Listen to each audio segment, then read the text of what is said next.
with a new subject, law of torts. After law of torts, we will be doing law of contracts, and then we will be doing contemporary legal developments. With that, we will be completing entire paper 2. After that, we will have constitution and international law as usual. So within next 3.5 months, we can complete the entire law optional syllabus. Okay. So hope you can see the PDF too. So it is visible as well as myself and the PDF. Now regarding law of torts, it is a very basic law under UPSC Law Optional. Not only that, for entire law subjects, tort is the beginning. So this is a very, very ancient law, which has very strong founding principles. So if you're not able to understand this subject, then other subjects will be really difficult for you. So this forms the basis for the other subjects, especially law of crimes. Okay. So let's start with this law of tort, how important it is for your UPSC preparation. If you see, there are almost 13 topics, and it comes under which paper? Paper 2, section A. It is asked along with law of crimes. From time and then I have been telling you, like, since it is asked with law of crimes, you have to be very, very careful. Why? The offenses under law of crimes is also an offense under torts. It is also a tort. So if any question comes in section A, you have to read that twice and understand first whether it is law of torts or law of crimes, and then try to frame your answer. So now we are starting with the first topic of law of torts, which will be the nature and definition of torts. People will think, usually law students will think that it is a very simple topic. Why should I read? It is a very small one, very easy one. Of course, it is an easy one, but you're preparing for UPSC Law Optional. So the questions seems to be simple, but when you write down the answers, you will not be able to write more than 3 to 4 lines. So even the topic is very simple, you need a proper preparation strategy. Okay, so this is no exception for law of torts too. First topic is very, very important, not only for law of torts, it is very important for crimes, contracts, everything. If you skip the first topic, then it means you are mostly skipping the idea of getting more marks. Okay, so for this topic, how important is that we'll have the evidence before us, that will be our analysis. Okay, so this is your notes. This is the new revamped notes. It will be mailed to you after the class, don't worry. Now we will see only the previous year analysis. If I just scroll down, you see 2019, 2018, there's a question from this topic, 2017, 2014, and let me scroll down. There are a lot of questions. From 2000 till 2022, if we take, there are almost 14 questions have been appeared from this topic.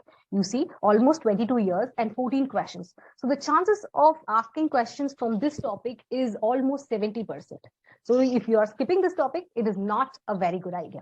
But if you see the nature and definition of torts, you have a lot of standard books, people who are going with standard books.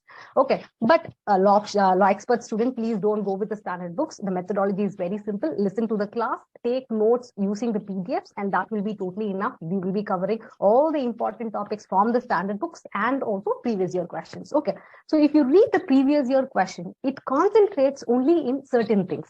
What are the area of concentration? I have called out that. Please note it down. After the class also, you can note it down. Just pay attention. Okay. Questions appear from the theories of torts, nature of torts, and certain maxims of tort law. These are the 3 maxims which are very, very important. And then we have the definition of torts. You have a lot of people giving definitions, but these 2 thinkers' definitions are quite important and often asked as a UPSC question. And next, difference of law of tort and law of torts. Many people will think, what question is this? Difference between law of tort and law of torts. Is there any problem with the question per se? No, it is not like that. The law of tort is a different concept and law of torts is a different concept. Altogether, it is a different theory. Okay, remember that. And next, the difference between tortious liability and criminal liability. And finally, the difference between tort law and law of contracts. So this will be our today's lecture concern. Entire picture of the lecture I have given you. Okay. So now let's go back to our PDF. Hope everybody is having the access to the PDF also. Okay, let's start with, what do you mean by tort? This tort word is a French term, okay, but it has its root word from a Latin term called as tortum or tortis. Okay, if you have any doubts, please put it in the chat. After we finish few topics, we will have a doubt session for time being. Okay, Now we will understand. Tort is a French word derived from a Latin term called as tortum. What is the meaning of this tortum? It means twisted. So what do you mean by twisted? What it denotes? What is the context? Very simple. We live in a society, right? We have a lot of people living. Humans are social animals, so they need all the companions. When you're living in the society, everybody expects certain human beings to live in a particular way, behave in this particular way. If they are behaving in this particular way, it is okay. But if they are deviating from this particular way, they are behaving in an unusual manner, it means they are behaving in a twisted way, and this twisted way is a wrong, and this wrong is called as torts. Simple as that. Now, many people will think tort is, see, it anciently came from England and only Western countries know that. No, it is not like that. Even in Sanskrit, we had an akin type of offense called as jimha, which means a fraudulent conduct. Okay, nothing is new to India. India knows a lot of legal principles too. Now, these points, you can use it for introduction. Let me sum up what actually is a tort. Tort is very simple. It means twisted behavior, because everyone living in the society is expected to behave in a particular way. If a person is not behaving so, he is deviating from such behavior. Such deviated behavior is called as tort. Now, where this subjects of tort comes in, where the rules of tort comes in, that is a huge question. We know where the rules of crimes comes in. From IPC, we have a lot of other laws too. It is statutory laws. From where we get the constitutional law, we have the source, our constitution, huge document. Likewise, from where we get this tort law. Tort law is developed by judge-made laws, that is judge-made judgments. Judgments delivered by the court. From there only a lot of principles have been culled out, and these principles become tort law. So it is an uncodified legal rules. It is not like a statute. So here you have to remember, I have seen non-law students, when they are writing a tort answer, they would mention sections sometimes. So please don't do that. There is no section in tort law. So where you base it from? You base it from case laws. So we call it as a judge-made law. Now, we come to a major part of torts. Every law, when it is created, it has a purpose, right? What is the purpose of the crimes? What is the purpose of IPC? The purpose is to give punishment to the erring criminals if they are convicted. Okay, 1 minute. So giving punishment is the main aim of IPC. But what is the aim of law of torts? That lies in this maxim. This maxim is quite important. It has been directly asked once and indirectly asked twice. So altogether thrice it has appeared in your UPSC paper. Okay, let me read out the maxim. Ibi just ibi remedium. What do you mean by that? If there any right is transgressed, then there must be a way to compensate it. Let me put it in a very simple terminology. Where there is a right, there is a remedy. So what is the remedy? Remedy is compensation. So you understand, we have been talking about the purpose of tort law. The purpose of tort law, quite simple. People are having rights. If their rights are violated, then it must be remedied. That's what is the purpose of tort law. So what is the type of remedy tort law is calling for? Compensation. Okay. Say, for example, I have a particular right. You violate my right. Now I am the victim here and I must be given remedy. I have a right, so I have a remedy. What type of remedy? Compensation is the remedy. So that is the purpose of tort law. Now, talking about torts, it is a subject like it is a huge stream like law of crimes, right? In law of crimes, we have murder, rape, abduction, kidnapping, like that. In torts also, we have specific offenses like tort of defamation, tort of trespass, tort of nuisance, and etc. Lot, battery, assault. And what are they? We will be dealing in upcoming classes. So we will be completing the entire tort law in next 10 to 12 days. Okay. So now let me introduce you to a previous year question. I'll ask someone to read. Maybe I'll ask first person who I can see. Abdul sir, can you please read this question? Yes, ma'am. In tort, the plaintiff wins his case only when he proves as to what particular tort the defendant has committed against him. Examine. Okay, this is a statement-based question. If you read the question, there are two terms involved in it. One, it is a plaintiff, and other one is a defendant. Usually, a law student will know who is a defendant and a plaintiff, but a lot of non-law students are there in the classes. So let me tell you, plaintiff is the person who initiates the case. who go to court and start the case. That person is the plaintiff. Against whom the case is filed, who is going to be convicted or let free is the defendant. So let me read the question again so you understand. In tort, the plaintiff wins his case only when he proves as to what particular tort defendant has committed against him. So this sounds like a rules of evidence. It is not. It pertains to the theories of tort. So theories of tort are quite important. Once you know the theories, you will answer the entire question. Okay, let me introduce you to the theories. We have two theories. First theory is the utilitarian theory, and next theory is the pigeonhole theory.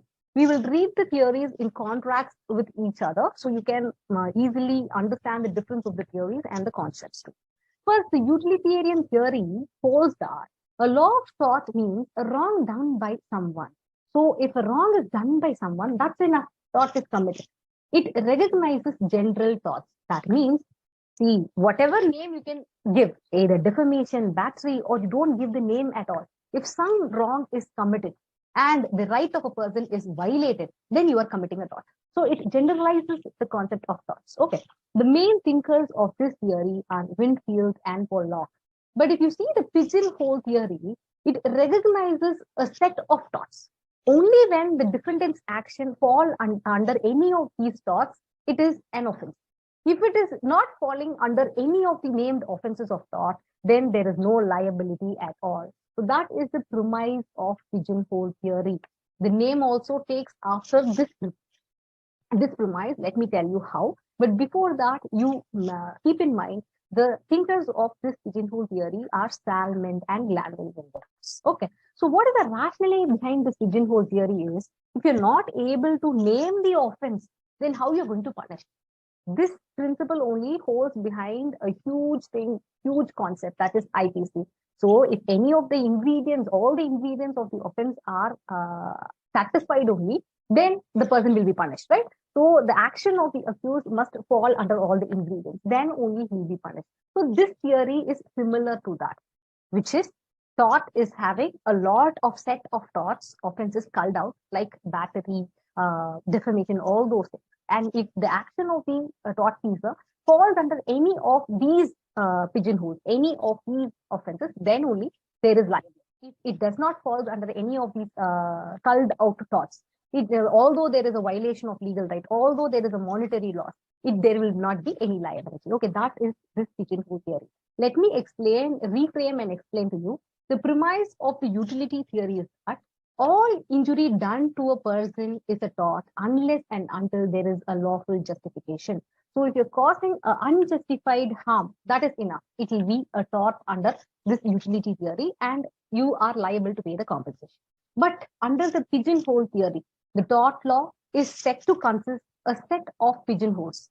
Each pigeonholes contain specific story, like specific torts. Okay, it is not torty, it is torts. Pigeonholes, you imagine pigeons living in a building. Okay, it will be living in small holes, right? We have a lot of multi-story building. Even in courts, we have pigeons living in. How they will live? They will find a small holes and they will be living in that. Likewise, tort law is having a lot of holes. Each hole has a specific tort in it. You imagine like that. Okay, each tort is like assault, battery, negligence, and all these things. So the defendant, the tortfeasor who is complained, his action must fall under any of these torts. If it is falling inside any of these torts, then only the liability arises. If it does not fall, there is no liability, there is no tort. That is the premise and the understanding propounded by this theory. And these theories, if you see, they have their own advantages and disadvantages. Let me tell you what. Before that, 1 minute. 1 minute.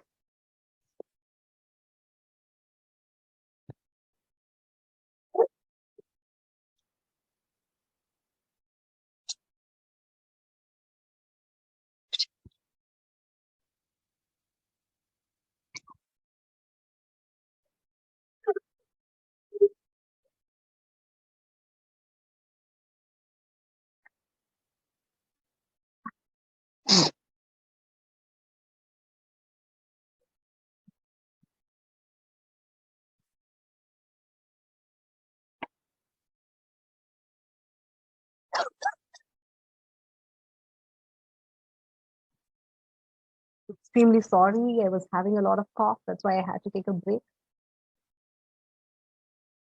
Okay. Now, how is your health, ma'am? Hello, tell me, sir. Now, how is your health? Oh, Krishnan sir actually, said that you are. yeah, sir. Actually, we had a small party before Pongal. That is, we all had only a cake piece from the nearby bakery in our office. And everybody got swine flu. Even Krishnan sir is having swine flu. So now we are all doing well. Okay. So stay well, ma'am. Take care of health. Sure, sir. Thank you so much for asking. So now let's see the advantages and disadvantages. When we are talking about advantages of this utility theory, it is wide in scope because if you commit if you do a wrong, that is enough. Okay. It doesn't have, your action need not have any name for it, like assault, battery, or anything. You're violating somebody's wrong, that's enough. You see how wide the scope is. Even though your action does not have a name, still it will be a tort and the other person can claim compensation against you. But if you see the pigeonhole theory, it is limited in scope. Only the recognized torts can be punished. Okay. So what is the outcome of it? If you are having a wide scope, then it will allow a lot of growth. As the society progresses, there may be a lot of crimes coming in. Best example would be from strict liability, we have absolute liability, a new concept in torts. Although it is not a present day concept, it was almost a remarkable recent development. Due to the changing in society, there may be a lot of torts coming in future too. So which theory is going to accommodate that? It is the utility theory, because the pigeonhole theory is already having a prefixed determined torts, only that must be written. So there is no scope of growth in this pigeonhole theory. It will be almost static. And this pigeonhole theory, there are a lot of chances of injustice because, see, we cannot predict what tort is going to come. So we cannot name the tort. Simply because you are incapable of naming the tort, someone is committing an offense and creating a loss to others, violating others' right. You don't name it.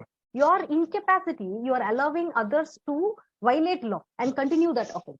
So usually this type of theories will result in injustice. But if you see the utility theory, it allows a lot of new thoughts to come in. If you are making a wrong, that is enough. Name is immaterial. So it is also called as the growing tree theory. So these are the two important theories. Now let me read you the question so you will understand what you have to write for this question. In the tort, the plaintiff wins the case only when he proves as to what particular tort the defendant has committed against him. Examine. So this talks about which theory? The pigeonhole theory. The plaintiff has to prove the specific tort that the defendant has committed. Then only he will win the case. So it is a statement for the pigeonhole theory. Okay. Now we'll have another question. Let me ask someone to read. Abhishek sir, can you please read this question? Sure, ma'am. Law of tort is based upon a fundamental general principle that it is wrongful to cause harm to other persons in the absence of some specific ground of justification or excuse. Examine. Okay, sir. Can you please answer like which theory it is related to? Any idea? Anyone? If you cause a harm without a justification, that is enough. Utilitarian theory, ma'am. Yeah, exactly. Thank you so much. So these questions, if you read before reading all these theories, you will know something about it. But exactly, you will not be able to give the answer unless and until you know the theory. Okay. So now we are good with the theories. We will go with the definition. For definition of tort, there are a lot of definitions. Please don't get unguided. That's why I say ditch the standard books, because we are having the proper definition in our notes.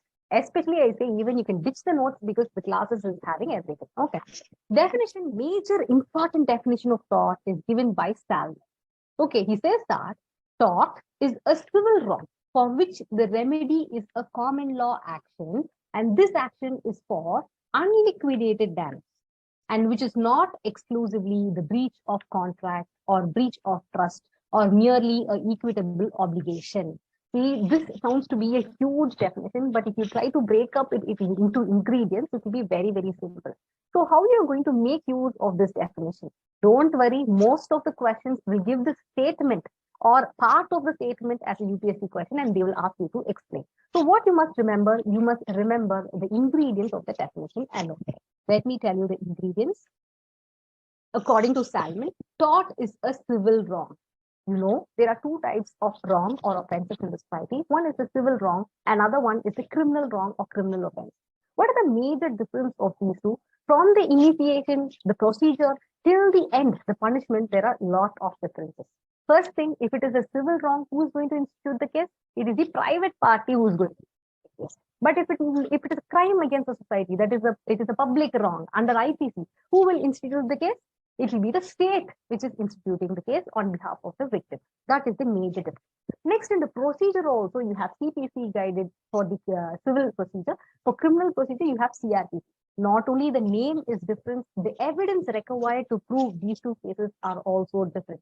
If you take a civil case, preponderance of probabilities is the rule of evidence, which means the plaintiff gives two proper evidence and the defendant gives only one proper evidence and he is not able to prove. Whose evidence will be higher? The plaintiff's evidence, right? So he will be winning the case. So preponderance of probabilities means plaintiff and the defendant status will be compared and who is having the better evidence will get the case winning. Okay. But for criminal law, the offense must be proved beyond reasonable doubt, which means in all probabilities, the prosecution must prove that he has committed the crime. There must not be even a small lacuna. Okay. So even the proof system is different for a civil wrong and a criminal wrong.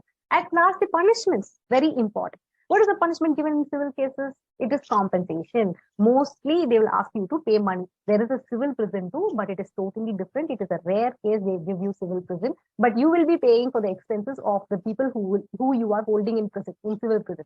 But criminal prison, is there any compensation for murder and rape, all those things? We have compensation and fine. That is a different jurisprudence. But what is the major punishment given? That is under section 53 of IPC. You have imprisonment, death penalty, all those. So you see the end nature also from the initiation while the case is progressing and till the end, there are a lot of difference between a civil wrong and a criminal offense. So this tort, although it has defamation tort, which is, see, defamation comes under IPC too, trespass comes under IPC too, but it is considered as a civil wrong here. So basically what I'm telling is, Salmon calls tort as a civil wrong. That is the point I'm trying to convey. Okay. Next, what is the remedy for this tort? The remedy is unliquidated damages. Damages, you will know, paying for it. Any damage suffered, you pay it, that is damage. But what is unliquidated damages? Very simple, non-predetermined damages. What are predetermined damages then? In a contract, there'll be lot of rules, right? In a contract, say for example, law experts have taken me in occupations and contract. They asked me to work for continuous 3 years, but I am breaking the contract. So in the contract itself, they will mention the compensation to be paid. If you're leaving law experts within this 3 years, then you must pay 50,000 to law experts.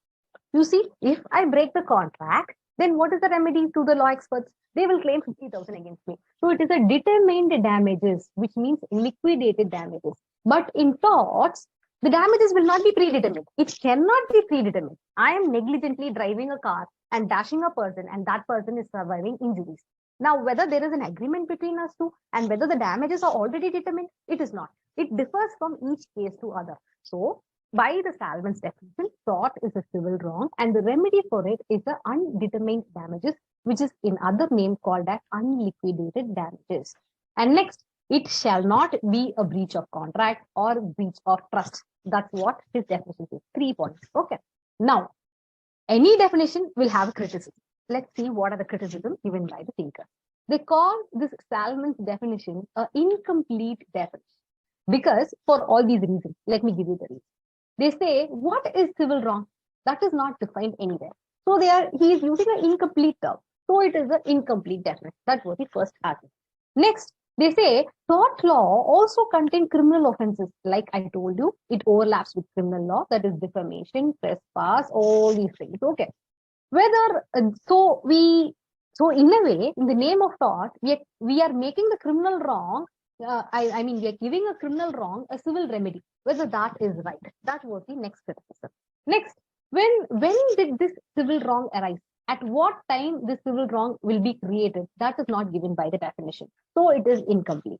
Next, when we're talking about torts, compensation is not the only remedy. We have other remedies like injunction, self-help, and a list of remedies which we will be dealing in the later class.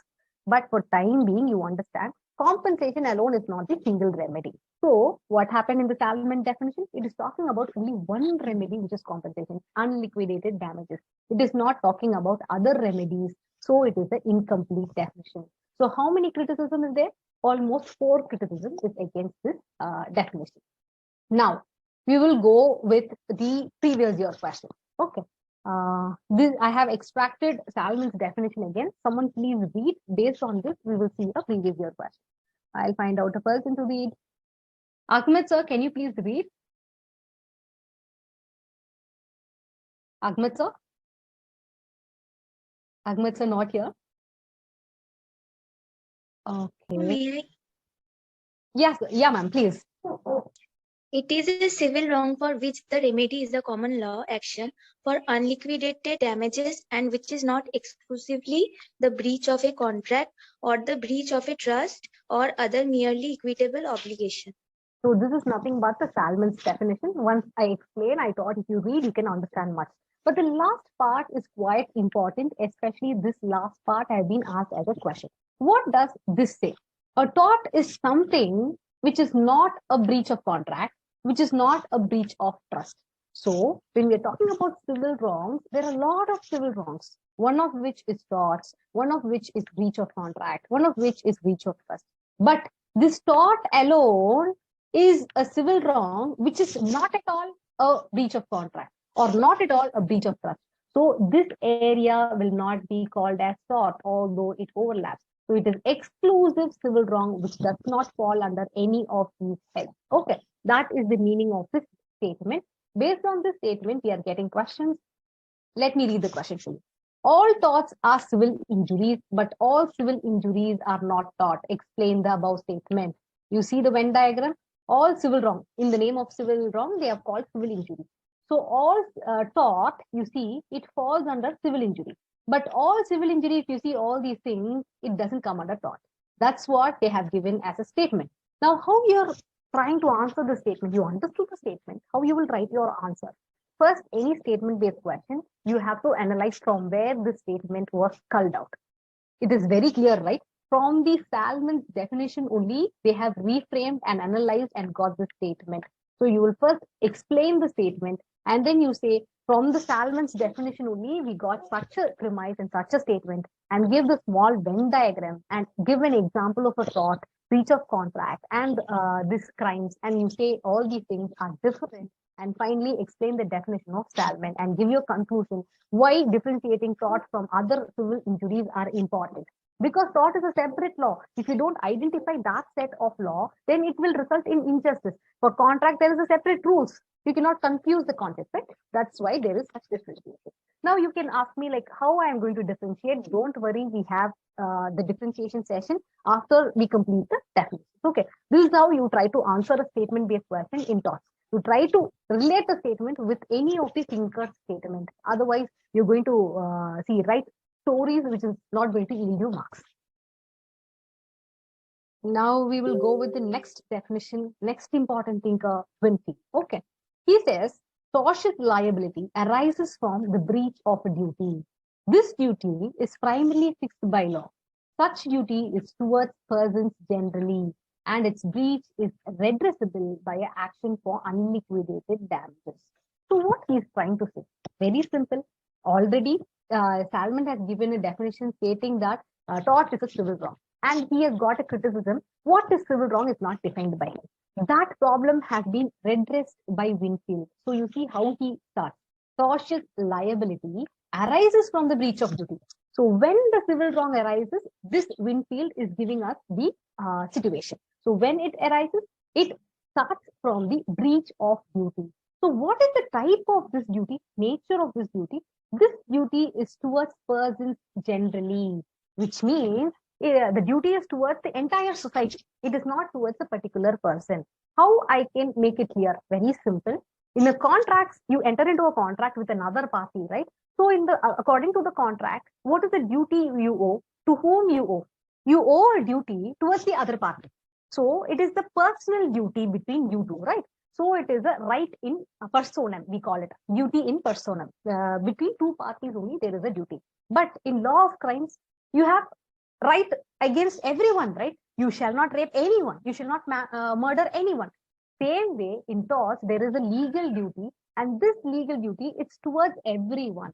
That's why we call it as a duty towards persons generally. Okay.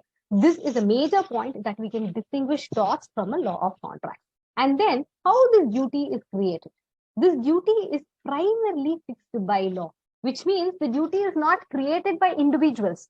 See, in law of contracts, when the duty is created, you enter into a contract, duty is created. So who creates the duty? It is the individuals create the duty. But in law of torts, it is the duty which is fixed by law. That is another difference. Okay. And there is a question also whether a violation of a moral duty will give rise to a tort. No, it will not. It should be a legal duty again. We are talking about a twisted behavior. See, generally what a society expects of any child for that matter to wake up at 8 o'clock, maximum 8 o'clock or 6 or 7 o'clock, get ready, go to school, come back. If a child is sleeping till 11 o'clock and ditches the school, whether that will be a tort? No, because he is behaving in a twisted way and he is violating only the moral duty. So what is tort? That we are trying to analyze from the definition. As per Winfield, it is a tortious liability will arise only when there is a breach of duty. And this breach of duty is not fixed by an individual. It is fixed by law. And this is not a personal breach of duty or personal right or something like that. This duty is towards persons generally. So these are the three things. Finally, he goes to the remedy. So this breach of duty is general everything. And this duty is breached. Now, what is the remedy? He also says that is unliquidated damages is the remedy. Okay. And I told you one important thing. Here, the duty is fixed by law. It is not created by parties. So the individuals are not creating a duty. Likewise, the individual cannot negate the duty too. It is the law creating. Let me give you an example. There is a doctor and the doctor enters into an agreement with all the patients coming in. So if I'm going to treat you negligently, you shall not sue me. Now, this is like a contractual relation created, whether that would be valid. No, that will not be valid because, see, you have to owe a duty of care because you are in a position of a doctor. That's what is normally expected behavior. And you have a general duty towards all the patients visiting you that you're going to care them in a proper manner. Due care that you're going to create. That is the general duty you are having.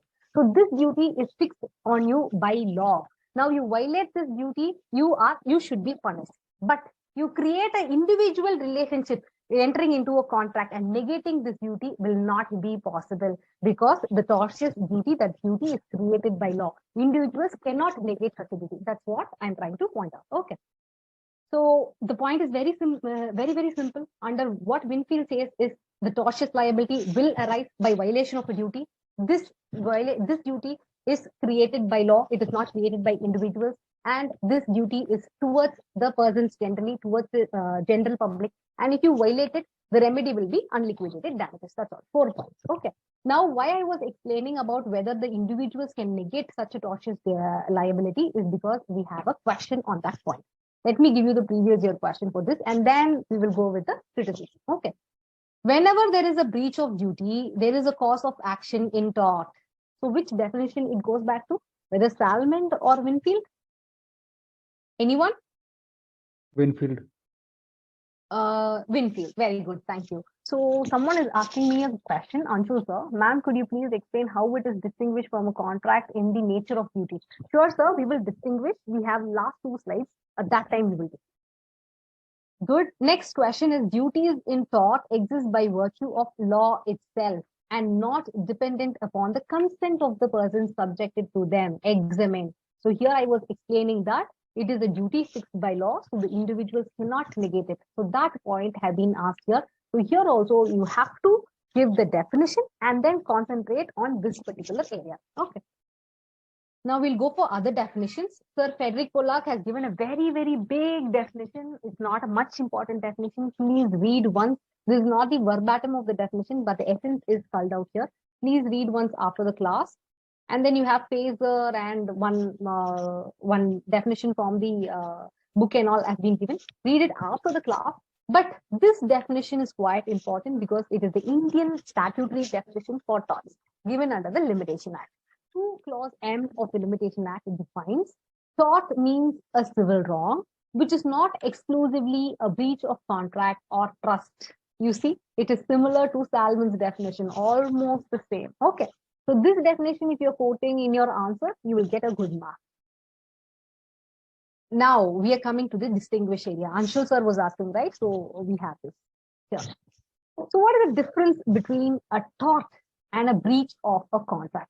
Basically, you start that anything, if we try to differentiate what we will be doing, we will start with a section. But in torts, there is no section. Don't write section or even scratch it, okay? Like, don't do that too, because it is the uttermost flaw a law student can do, okay? So start with the concept. What actually is a tort? Tort is a deviation from normal behavior. But what is a breach of contract? It is deviation from the terms and conditions of the contract. Okay. Next, if you see the nature of tort, a tort involves the violation of right in rem, which means the right everybody owes towards duties towards everyone. We know that. But in a breach of contract, is there is a duty and rules between everyone? No, it is between the parties. So it involves the violation of right in personam. Okay, right in rem, right in personam. Next, the tort involves a duty which is fixed by law. We already saw the definition. But here, the duty is fixed by the parties. Same thing, differentiated in different angles. Why? Because we need a lot of points. Lot of points will give you a lot of marks. Okay. So what is the remedy in tort? It is unliquidated damages, unpredetermined damage. Damages are not at all determined. But in contracts, most of the time, the damages will be determined. You violate the contract, you pay so much. So it talks about liquidated damages. And there are other remedies too, which is specific performance of contract, restitution, compensation, and all those things. Basically, the remedy is liquidated in contracts, unliquidated in torts. That is the basic difference. Okay.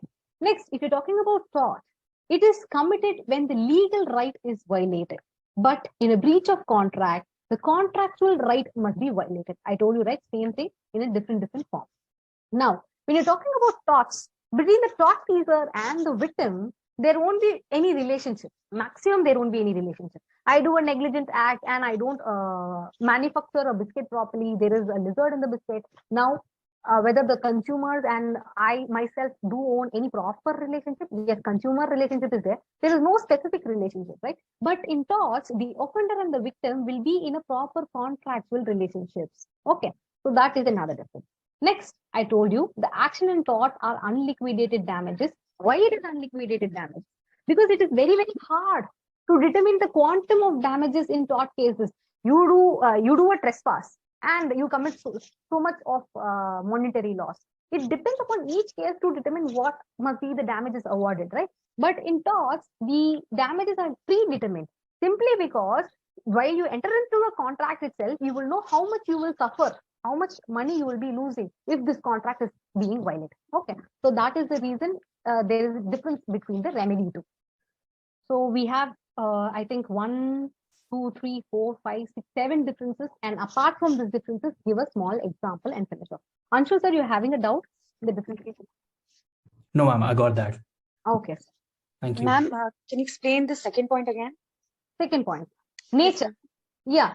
If you see torts, let me give you a specific tort. Nuisance. Okay, what is nuisance? You create annoyance to your neighbors, then you are doing nuisance. Say, for example, you are partying for New Year and you are keeping so much, I think 82 decibels is the noise limit that you have to maintain in a city. So if you are having some 100 decibels of sound and partying very hard here, now you're creating nuisance, right? You have to stay quiet and enjoy yourself without disturbing others.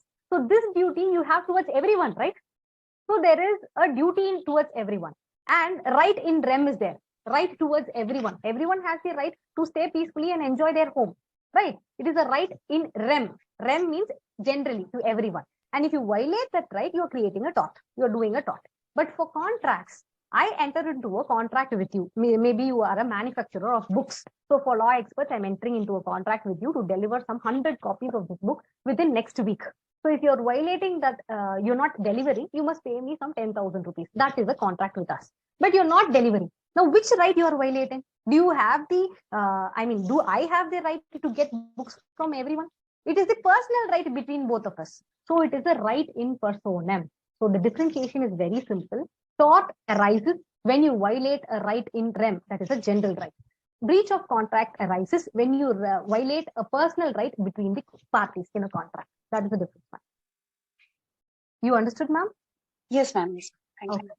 Thanks. So next huge difference is torts and crime. Basically, we start from the concept again. Tort is a deviation from a normal behavior. Even crime is a deviation from a normal behavior. But the deviation matters, right? How much you deviate. Tort's also deviation, but it is a little bit of a deviation. You are able to accommodate it as a civil wrong, and you are able to set it right with a compensation. But crime is a very, very serious deviation, which cannot be compensated by money. It needs a strong punishment. Crimes like rape, kidnap, killing, murder, all those things. The point is, tort is a comparably small, minor deviation when compared to crime. Now, the nature, although there is a violation of the right in rem, generally towards everyone, we violate it, torts comes in. We treat it as a private wrong. Why? We treat it as a civil wrong. That is, the individual party will go to court, initiate a case, and get the compensation value. But here in crimes, there is also violation in right of rem. It is a similarity, but we treat it as a crime against the society because of it is very, very grave, so that it becomes a public wrong and the state institutes the action. Okay, that is the difference. So from the similarity, the difference arises here. Next, intention is totally irrelevant in torts. In what intention you have done this, that is not important. You are violating a legal right, that's enough, you are committed a tort. But for crimes, intention is very, very important. You have this maxim, right? Actus reus, nisi mensit rea. You have that maxim, which means crime component, there are two things. One is the actus reus, another is the mens rea. Mens rea is your intention. Intention is very important in crimes. And then initiation of proceeding, I already told, since it is a private wrong, it is treated as a civil wrong. The suit for damages will be instituted by an individual. But for crimes, the initiation of proceedings will be done by the government because it is the crime against society and the government takes the entire control. Okay. Now we have two more differentiations. Let me tell you. Basic differentiation is the remedy. For tort, the victim is given unliquidated damages, compensation. Either injunction or self-help, what is it? We will deal later, but you understand, money is given, compensated in terms of money. But for crimes, punishment is fine, or it is not like a compensation actually. The victim will not get the fine unless and until in acid attack, the fine will going to be the victim. But there are jurisprudences where the victims of crime are also given compensation. Nowadays, compensatory jurisprudence has developed under Article 21. But you understand the basic difference. Although we deviate from here and there, basic thing is any crime you do, the punishment is imprisonment, death penalty, fine, okay, punitive in nature. But here for torts, the idea is to compensate you, make good the loss that you have suffered. Okay. Next, I told you, right? This is a civil jurisprudence, that is torts. The entire nature of proceedings is different. So the case will be determined according to the preponderance of probabilities. The proof can be lesser. But if you're talking about criminal offenses, the offender can be punished only when you prove the case beyond reasonable doubt. Even a small doubt shall not be there, okay, for punishing a criminal. We follow this rule, right? The 100 criminal can be released, can be left out, but one innocent shall not be punished. That's why we have this type of a justice system. So hope you understood the difference. Any doubts as far as now, please ask me, because we are going to the last two principles. Okay, so we will go to the two important principles. One is injuria sine damno. The meaning is very simple, where whenever the legal right is violated, whether there is monetary loss or not, it is totally immaterial.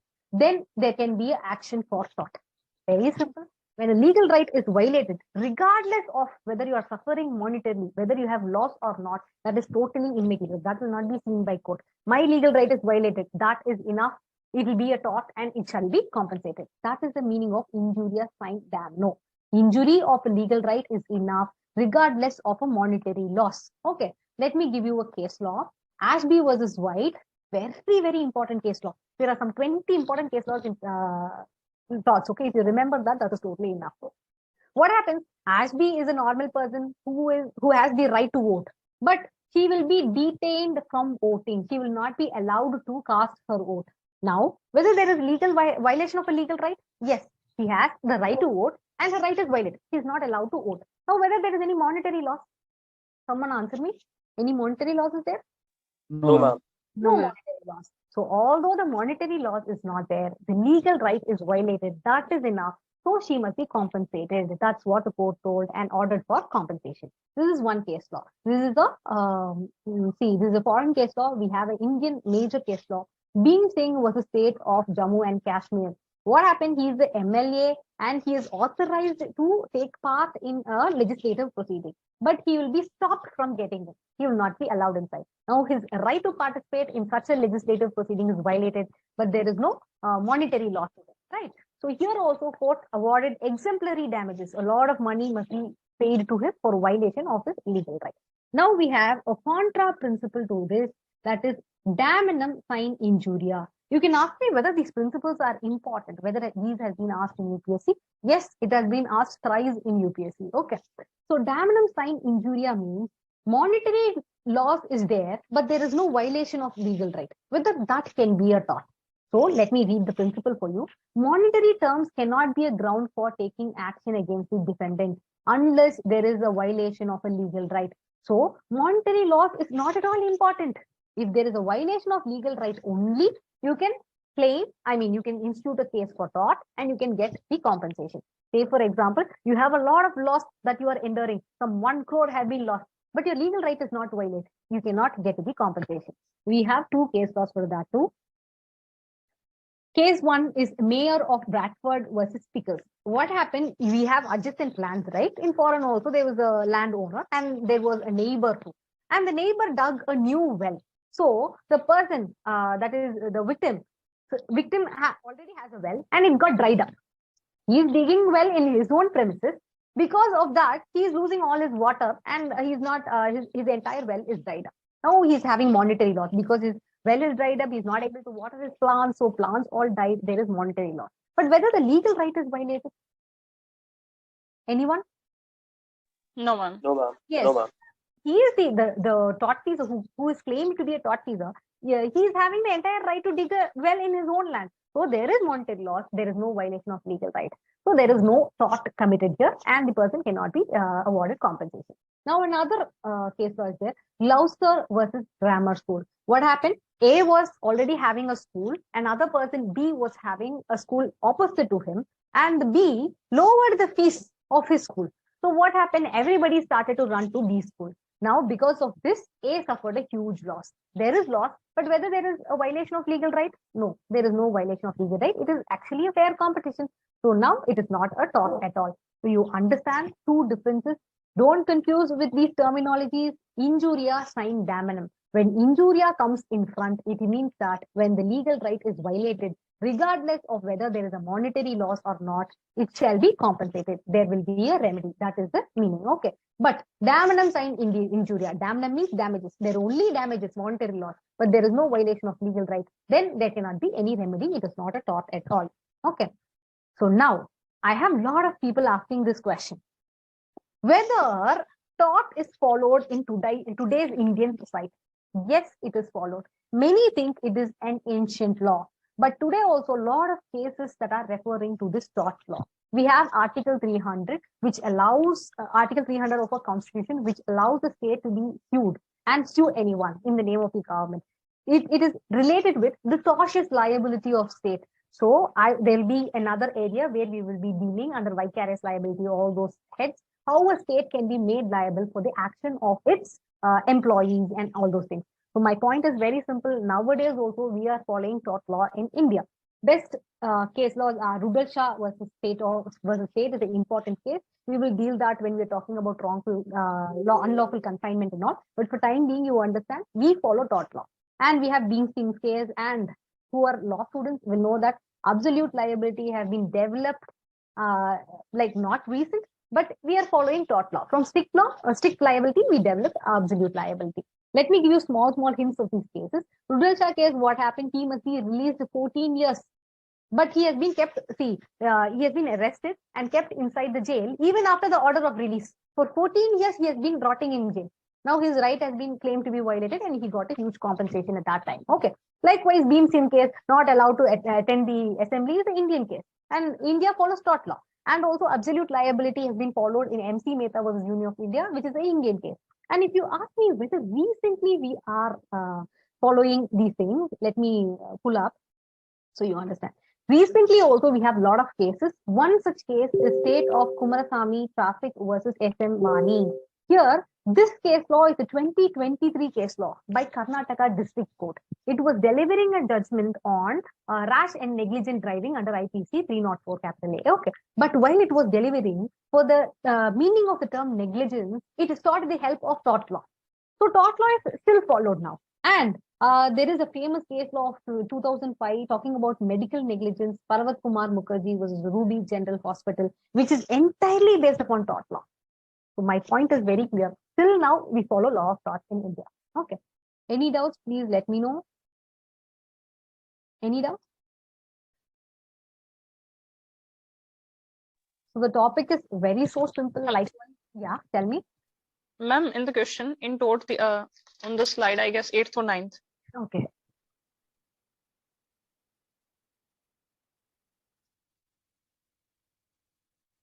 This one, ma'am, 9th one. No, ma'am, the question was UPSC previous year question. Previous year question, this one. Yes, ma'am. Ma'am, how to write its solution or just for the body part of, yes, ma'am. Okay, ma'am. So we will have a simulation. If somebody participates, it will be nice. So someone try to answer this question. Give an answer line. Anyone? Can I ask someone? Litika ma'am, can you please try? Yes, ma'am. Yeah, ma'am. Please. Ma'am, first we have to start with the definition, like whatever you said before, like Salam and Indidas, like all breed. I mean, I'm not getting the word. This one, ma'am. The breach of the contract or the breach of the trust. So that all torts are not civil laws. Like we can put, I mean, draw the diagram, then give like so that all civil injuries are not an tort loss. All torts are civil injuries. In some way, we can draw a diagram. And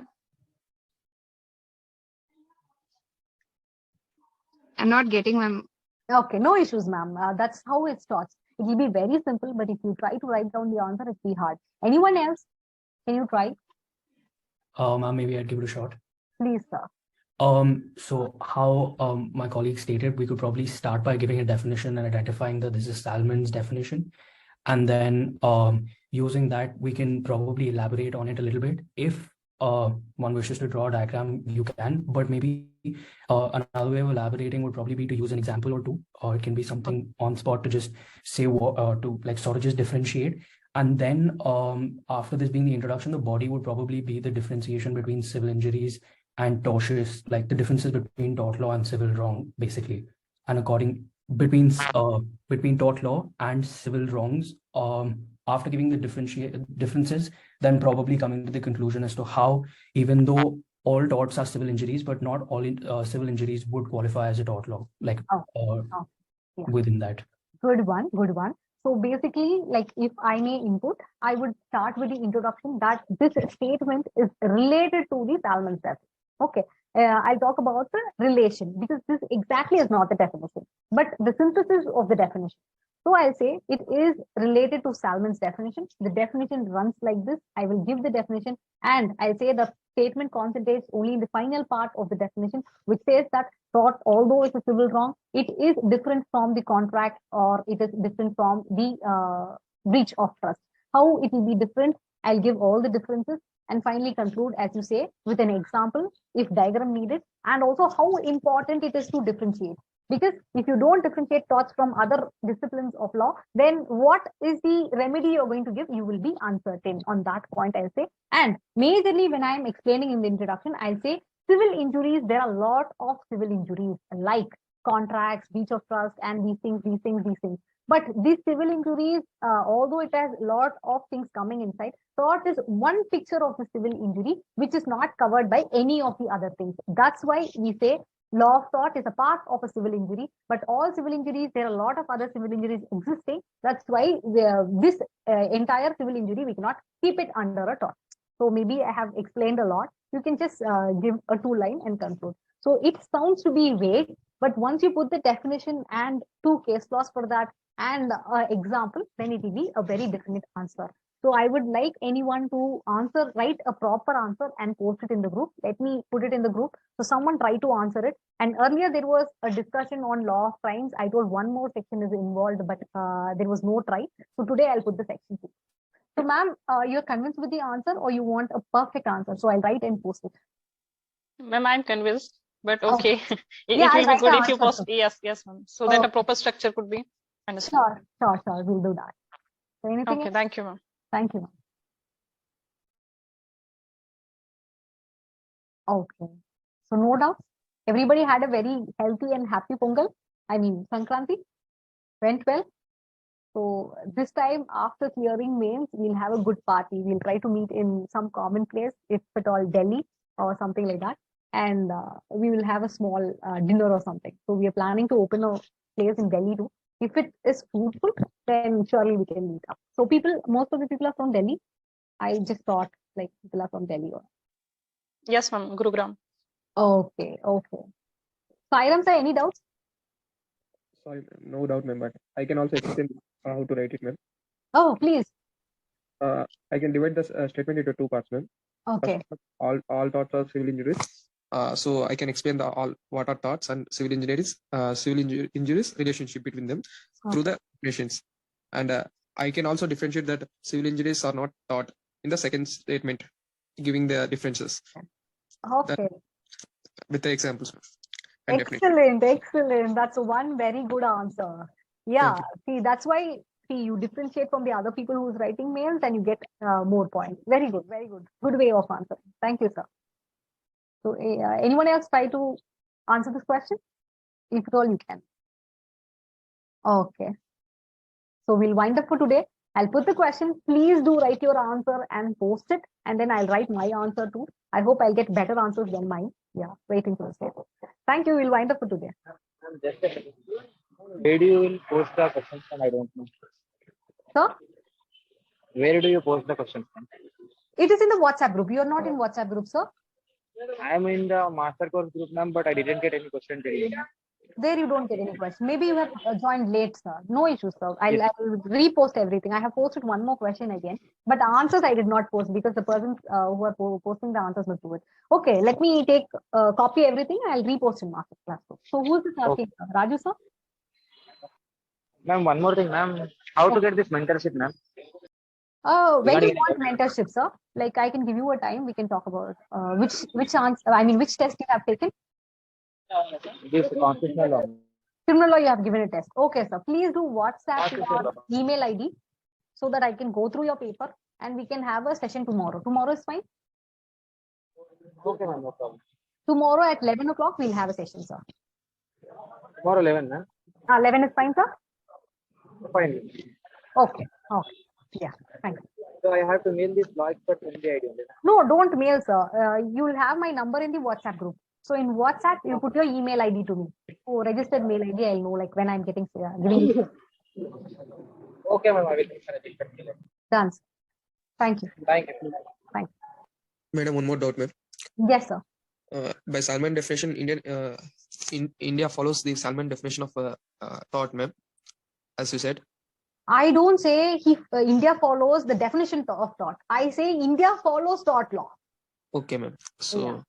So it also follows the PGNI theory, ma'am, or actually, it is not. It is not that we follow one theory. Actually, the tort follows both the theories. Okay. Okay, ma'am.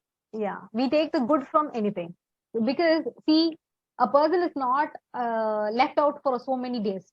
If you see, there is a wrongful confinement, unlawful confinement too. But there are other rights also violated. So if you see only that confinement picture and give him a normal punishment, a normal compensation, that will not be enough. In that case law, a lot of other things are also taken into picture and exemplary damage have been awarded. So we follow a combination theory. Okay, ma'am. Thank you. Yeah, thank you. Okay, we'll wind up today. Thank you so much.